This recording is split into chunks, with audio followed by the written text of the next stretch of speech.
दिए में जो फूल बत्ती लगती है, गोल बत्ती लगती है, गोल वाली, ये बत्ती हमेशा कोई विष्णु भगवान की पूजन कर रहे हो, शिव जी की पूजन कर रहे हो, कोई अन्य देवता का अगर आप स्मरण कर रहे हो तो गोल बत्ती लगाई जाती है। भगवान के मंदिर में पूजन कर रहे हो तो गोल बत्ती लगाएं। लंबी बत्ती, लंबी वाली जो बत्ती होती है, लक्ष्मी की पूजन में, देवी पूजन में, जितनी भी माताओं की आप पूजन करोगे, जितनी भी देवियों का आप स्मरण करोगे, उसमें लंबी बत्ती का प्रमाण है। पितरों की पूजन में लंबी बत्ती का प्रमाण है।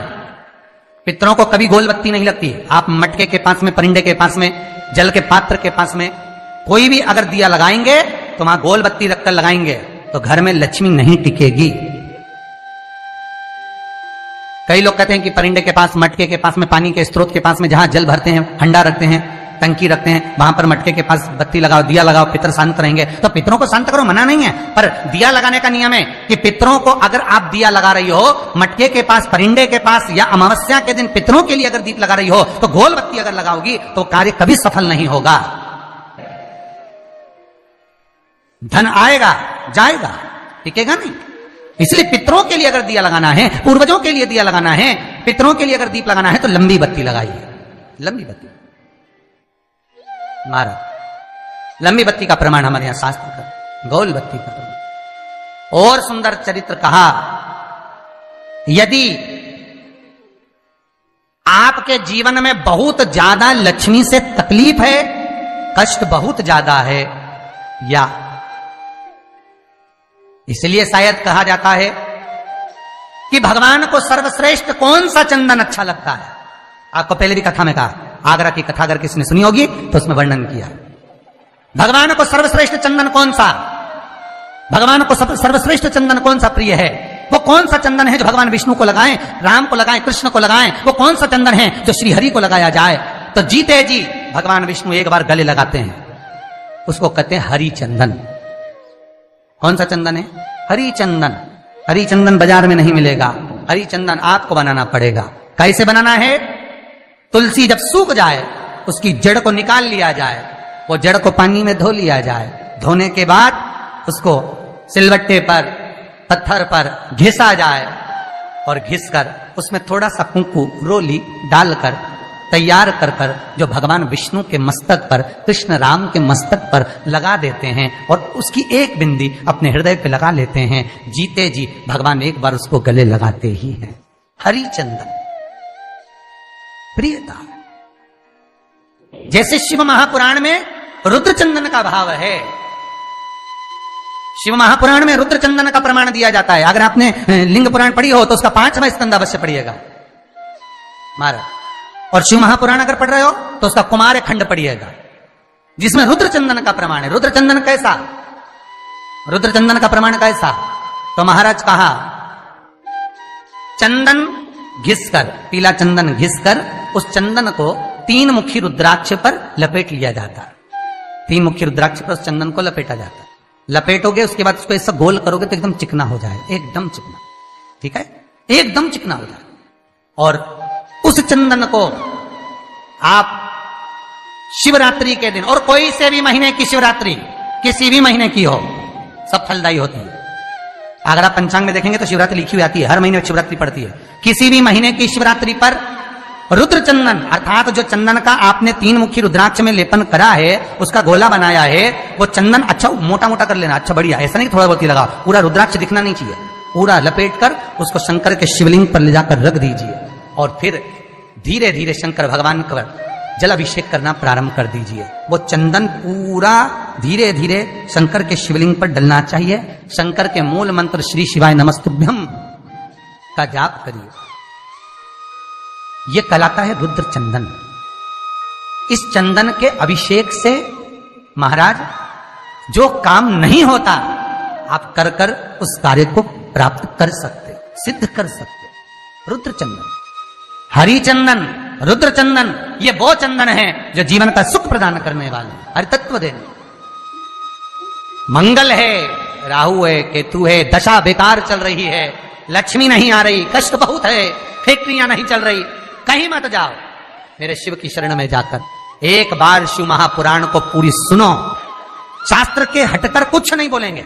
जो शास्त्र सम्मत है, स्कंद पुराण में, विष्णु पुराण में, नर्मदा पुराण में, लिंग पुराण में, शिव महापुराण में, भविष्य पुराण में जितनी जितनी बातें लिखी होती है उसको छाट छाट कर लेकर आते हैं, आपको बता देते हैं कि आप ये कर लो, उससे फायदा मिल जाएगा। कोई ज्योतिषी नहीं, कोई कुछ नहीं, बस केवल भजन करो, शंकर का अनुमोदन करो और विश्वास रखो शंकर पर, तो किसी को 1 रुपया देने की जरूरत नहीं पड़ेगी। भजन करो, विश्वास शंकर पर रखना, जन्म मरण और परण वो देगा, सुख वो देगा, समृद्धि वो देगा। जिसके घर में बहु रिद्धि सिद्धि हो, जिसके घर में अमोद और प्रमोद पोते हो, जिसके घर में शुभ और लाभ दरवाजे पर बेटे बनकर विराजमान होते हो, जिसके घर में स्वयं अखंड सौभाग्य देने वाली पार्वती हो, जिसके घर में लक्ष्मी देने वाली लक्ष्मी बेलपत्र के पेड़ के नीचे झाड़ू लगाती हो, जो स्वयं सरस्वती को स्वर प्रदान करता है वो शंकर है।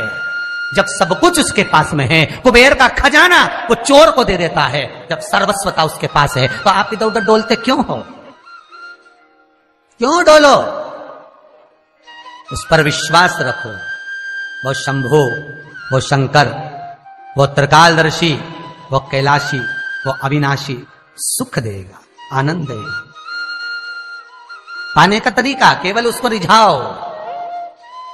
जो मंदिर आपसे दूर हो, जिस मंदिर में कोई नहीं जाता, जिस मंदिर में कोई दिया तक नहीं लगाता, उस मंदिर में तुम जाओ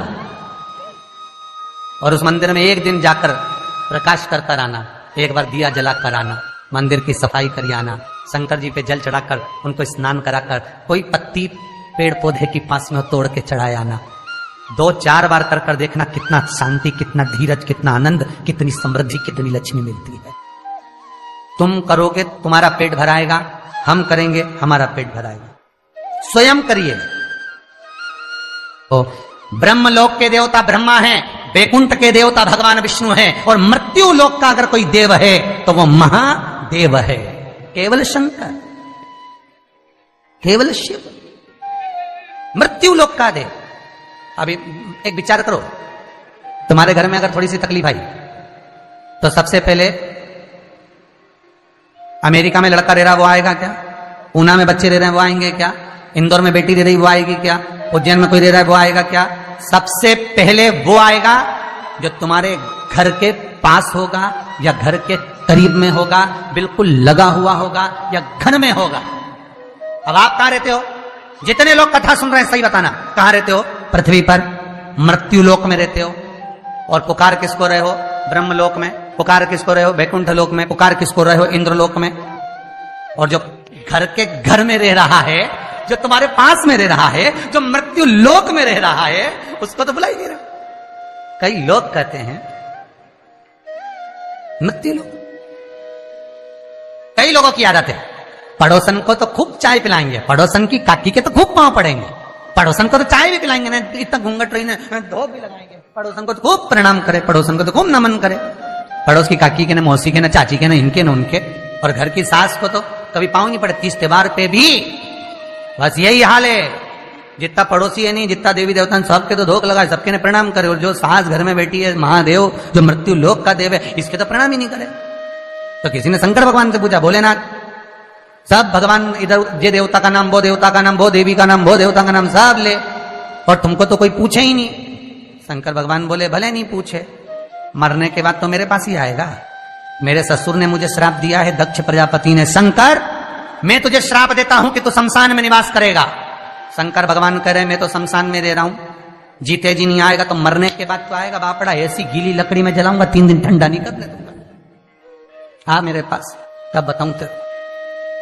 और तुम देखना 3 दिन तक ठंडा नहीं हो, पानी डाल डाल के ठंडा करना पड़े, जब जाके रात में से वो हड्डियां बटोरना पड़े। शंकर जी नहीं ठंडा करे, जपा दुनिया को जपा, मुझे भूल गया। जो करीब में है पहले उसको बुलाओ, साथ वो देगा। जो तुम्हारे पास में है पहले उसको बुलाओ, ले जाकर हॉस्पिटल तो छोड़ ही रहेगा। मृत्यु लोक का देव महादेव शंकर है। कष्ट भी हो तो पहले उससे कहो, दुख भी है पहले उससे कहो, रोग भी है पहले उससे कहो, अदालत में केस भी चल रहा है उससे कहो, पेशी करने जा रहे हो पहले उससे कहो। उसको कहो कि मैंने अब तेरे भरोसे पर सब